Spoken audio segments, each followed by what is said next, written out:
हमारे खबरी के स्टूडियो में आज बड़े ही सौभाग्य का दिन है कि हमारे बीच एक ऐसी शख्सियत पधारे हैं जिन्हें क्षेत्र, जिला, राज्य, राष्ट्र ही नहीं अंतर्राष्ट्रीय भी पुरस्कार इन्होंने प्राप्त किया है। पर्यावरण के क्षेत्र में इनका कोई सानी नहीं रहा है। मैं केसी श्रीवास्तव, एडिटर खबरी, पोस्ट न्यूज। मैं आपको मुखातिब करना चाहता हूं उन शख्सियत से जिनकी आज हमारे इस स्टूडियो में कृपा हुई है। मैं सबसे पहले उनसे स्वतः उनका परिचय जानना चाहूँगा।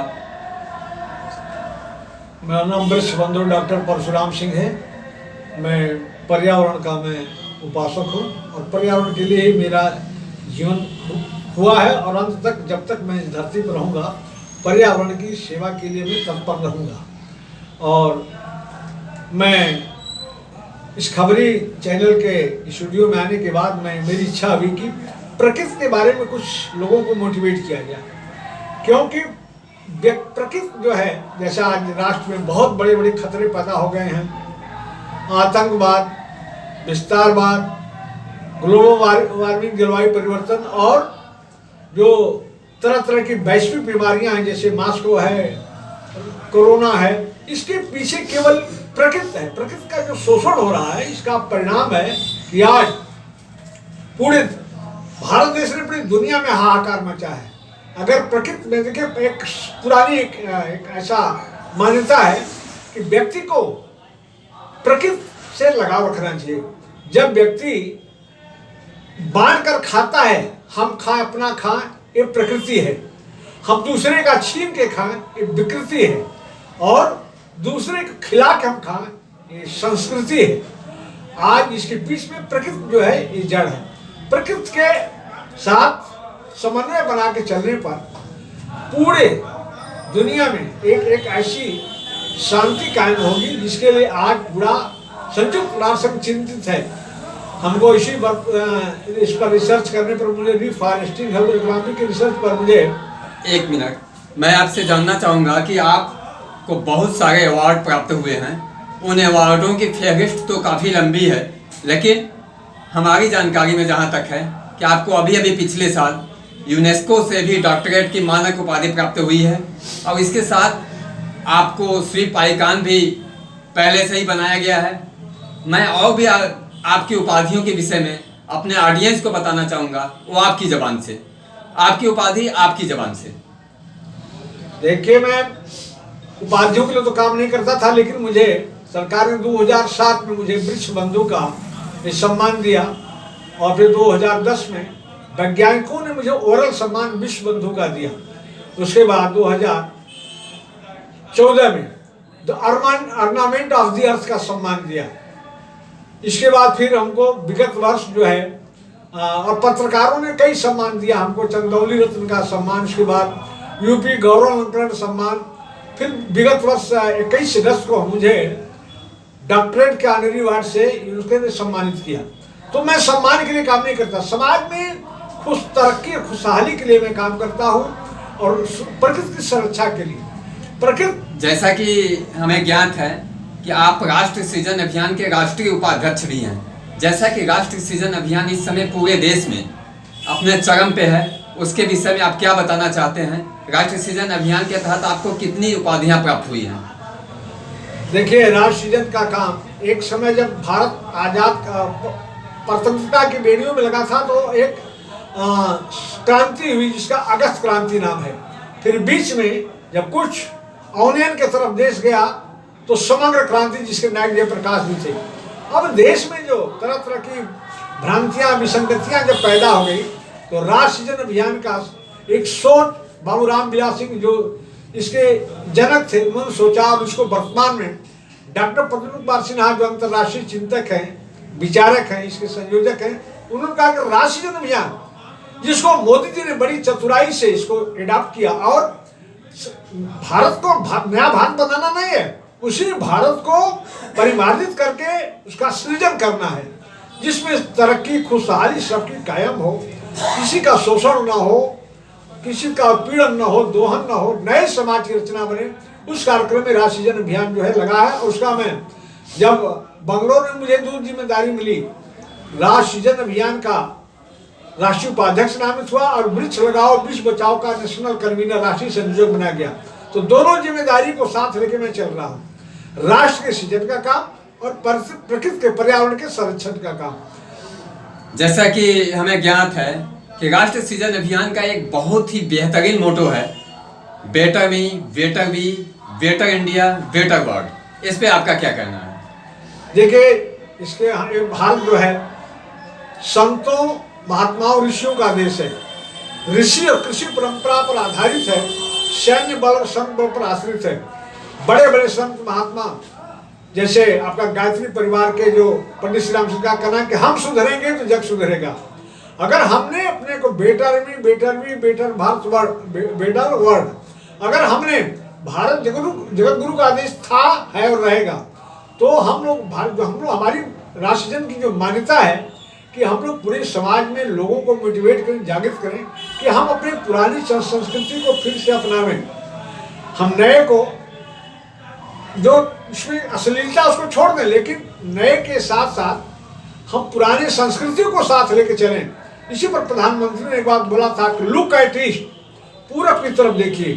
मतलब इसका मतलब था कि जो पूर्वी संस्कृति हमारी भारत की है वही जगत गुरु भारत को बना सकती है। हम आध्यात्म के साथ साथ विज्ञान को साथ लेकर चलें, क्योंकि विज्ञान का युग है। अध्यात्म विज्ञान का जो जब सामंजस्य होगा तब भारत में एक नई परिवेश बनेगी और सृजन नए भारत का निर्माण होगा। इसी प्रक्रिया से होगा। इसके जनक बहुत पहले भारत में भगवान परशुराम ने कहा था, उसका उल्लेख रामधारी सिंह दिनकर ने किया है कि किंतु गौरनर तपोनिष्ठ यहाँ धर्म धारण करने वाला और एक साथ यज्ञाग्नि और अष्टि पूजा करने वाला। तो कहता है इतिहास जगत में हुआ एक नर ऐसा, रण में कुटिल काल क्रोधित तप में महासूर्य जैसा। आज जो उच्छृंखल तत्व हैं, जो हमारे से पड़ोस में लोग तरह तरह की उत्पात मचा रहे हैं, चाइना है, पाकिस्तान है, उसके लिए हम बिल्कुल जैसे मेरे रक्षा मंत्री जी, प्रधानमंत्री जी तत्पर हैं कि मैं गोली का जवाब मैं गोला से दूंगा, ईंट का जवाब पत्थर से दूंगा।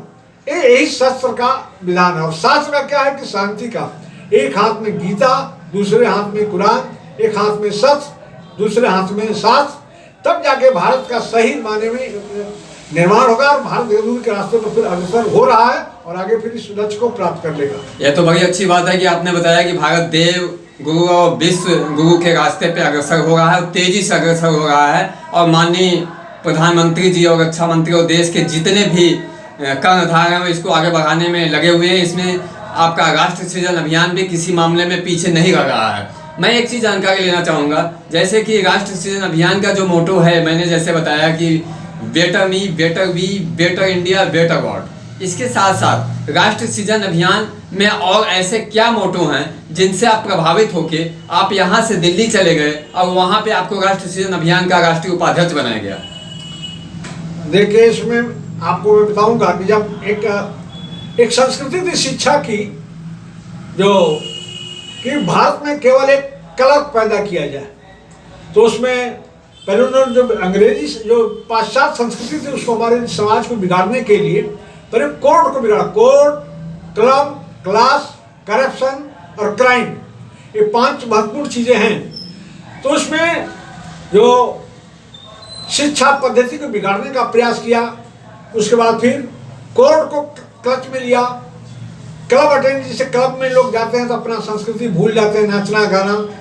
फिर क्लास वर्गीफिकेशन किया उसमें समाज को बंटवारे का। फिर करप्शन बढ़ा, करप्शन बढ़ने का मतलब कि वहाँ क्राइम बढ़ जाएगा। तो राष्ट्रीय सृजन अभियान इसको मूल तरह से इसको पकड़ा, 5 चीज़ों को। इसीलिए हम लोगों ने एक बात कि संडे फॉर फ्यूचर, रविवार के दिन आप समय निकालिए, एक जगह बैठ करके भारत के निर्माण के बारे में सोचें, अपने परिवार के बारे में सोचें, देश समाज के बारे में सोचें, राष्ट्र के बारे में सोचें, विश्व के बारे में सोचें। आप लोगों को अपने से फुर्सत ही नहीं है, केवल दिन रात एक कार्यक्रम चल रहा है कि बस किसी तरह, मैंने आपने जो शुरू में बोला कि प्रकृति में जो दूसरे को लूटने की संस्कृति जो है विकृति समाज में हो रही है, इसको जो हमारी भारत जो राष्ट्रीय अभियान इसको अवॉइड करता है और कहता है कि सबको एक संस्कृति, पाश्चात्य संस्कृति में ही उद्देश्य है, जिसका मिसाल आपको मिलता है कि जब कृष्ण गए हैं तो रंतिदेव भूखे थे कई दिनों के, और भोजन बनाया, जब हाथ मिलिए थे उसी में कृष्ण गए, कहा मैं भूखा हूं, तो कृष्ण ने तुरंत थाली उनके आगे बढ़ा दिया। क्षुधार्थ रंतिदेव ने दिया करस्त थाल भी, अपनी थाली कृष्ण को लौटा दिया। ये देश भारत है।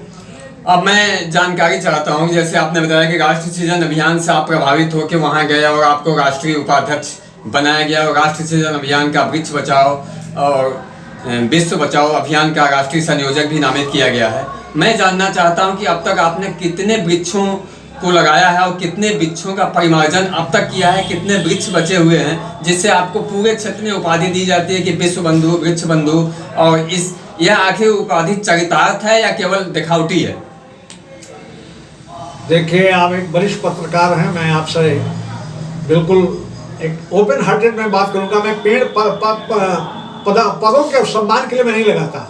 मैं जानता हूं, जैसे तुलसीदास ने लिखा है कि 5 चैनल हैं और परोपकार से बड़ा कोई धर्म नहीं है, परहित सरिस धर्म नहीं भाई, पर पीड़ा सब नहीं जमाई।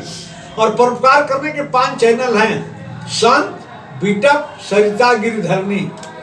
तो इसमें सब पहले चैनल पर आता है, फिर वृक्ष आता है, फिर नदी, पहाड़ और धरती। पांचों की आज अवमानना हो रही है। मैं बड़े बड़े सेमिनार में जाने के बाद मुझे लक्ष्य हुआ कि पांचों को पकड़ना चाहिए। उसमें मेन चीज है, जैसे संत है, संत का मतलब नहीं कि जो संत माला पहन ले और जटा बढ़ा ले, नहीं, जो शुद्ध अंतःकरण चित्त वाला व्यक्ति संत है। दूसरे हैं वृक्ष, जो अपने लिए नहीं फलते, समाज के लिए फलते हैं। नदी अपने लिए पानी देती, किसानों सबको पीने के लिए और कृषि के लिए, उद्योग के लिए देती है बढ़िया। पहाड़ जो है उस पर जो है, इसमें आज देखिए सीमेंट बन रहे हैं, उसके पर तरह तरह के उसके निर्माण में कार्य में आ रहे हैं पहाड़।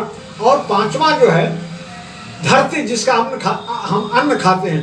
आज पांचों विकृत हो चुके हैं, हम उनके साथ अन्याय कर रहे हैं। तो इसको मैंने शुरू किया कि मैं वृक्ष को पहले लगाऊं। और वृक्ष मैं आपसे बताऊं कि लाखों वृक्ष मैंने बचाया है, लगाया तो बहुत है, लेकिन लाखों वृक्ष मैं आपको जिंदा दिखा सकता हूं, जो कि जिसका सर्वे हुआ, वन विभाग ने सर्वे कराया, उसके बाद मुझे वृक्ष बंधु का सम्मान मिला। मैं पेड़ केवल लगाता नहीं, उसको बचाने का प्रयास करता हूँ। यह तो काफ़ी अच्छी बात है कि पेड़ बचाने का प्रयास करते हैं। जाहिर सी बात है कि आजकल सरकार लगाते बहुत पेड़ है, हर साल लाखों करोड़ों पेड़ लगाए जाते हैं, लेकिन बचते कितने हैं, मामला सिफर ही रहता है।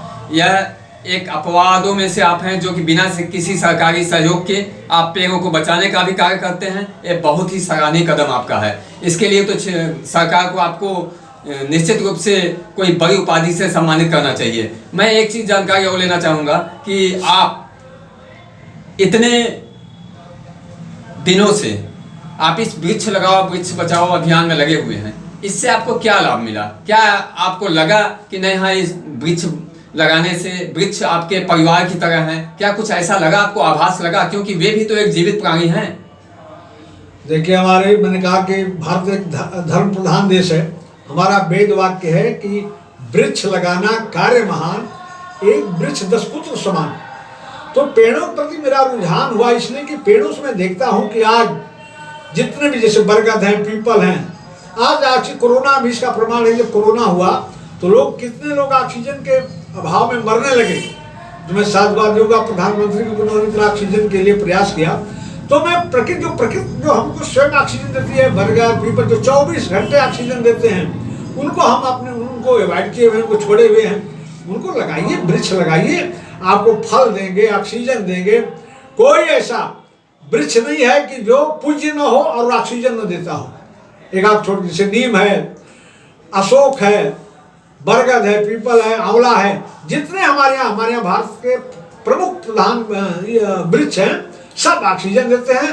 और मैं बताऊँ आपसे, मुझे प्रेरणा मिली, चाहे मैं ईश्वर को मैं धन्यवाद दूँ। प्रकृति जो है, प्रकृति ही भगवान है। और नेचर जिसको कहते हैं, नेचर में 2 शब्द है, प्रकृति और प्रकृति, केवल थोड़ा सा अंतर है। अगर प्रकृति बिगड़ी तो व्यक्ति का प्रकृति बिगड़ जाता है। बड़ी अच्छी बात कही आपने कि प्रकृति बिगड़ी तो व्यक्ति का प्रकृति बिगड़ जाता है। मैं इस जानकारी लेना चाहूँगा कि बहुत सारे लोग हैं, हम लोग भी हैं, बहुत सारे लोग हैं, सबका अलग अलग नेचर होता है, सबका अलग अलग स्वभाव होता है। आपको कैसे प्रेरणा मिली कि आप वृक्ष लगाने का ही काम करें और कोई दूसरा काम भी तो कर सकते थे? देखिए, यह एक बहुत बड़ी छिला राष्ट्रकवि दिनकर जी इनकी है, मंत्री चंद्रगुप्त की। यही पशु प्रवृत्ति है कि आप ही चले, वही मनुष्य है कि जो मनुष्य के लिए मिले। आया सो सब जगह जितने लोग आए हैं, सारे बड़े से छोटा व्यक्ति हो, बड़ा व्यक्ति हो, रामकृष्ण तक कुछ धरती से जाना पड़ा। तो कम से कम व्यक्ति को परोपकारी होना चाहिए। मेरे दिमाग में बताया कि पेड़ लगाने से ही, और इससे बड़ा कोई परोपकार का या अगर कोई पूजा भी है ना, उसका कोई पुण्य है। तो मैं ईश्वर से प्रार्थना भी करता हूँ कि हे प्रभु, मुझे अगर जीवन में कुछ देना तो संतों की सेवा देना, संतों की सेवा, संतों का गांव, वृक्षों की छांव, नदियों का अंकमनु गांव, पहाड़ों की ठाव और हरी भरी धरती वाला गांव मुझे देना। यही मैं। वाह, क्या बात है, आपने इतनी अच्छी बात कही जिसका मैं तहे दिल से स्वागत करता हूँ। खबरी के स्टूडियो में आप आए, हमारे स्टूडियो की तरफ से, खबरी चैनल की तरफ से बहुत बहुत धन्यवाद, बहुत साधुवाद। मैं फिर एक बार कभी आपका इंटरव्यू लेना चाहूँगा और आपसे चाहूँगा कि आपके घर आके आपके रूबरू होके वृक्षों को देख के उसका सजीव चित्रण दर्शकों को दिखाया जाए, और ये बहुत बड़ी बात होगी। धन्यवाद, बहुत बहुत, मोस्ट वेलकम।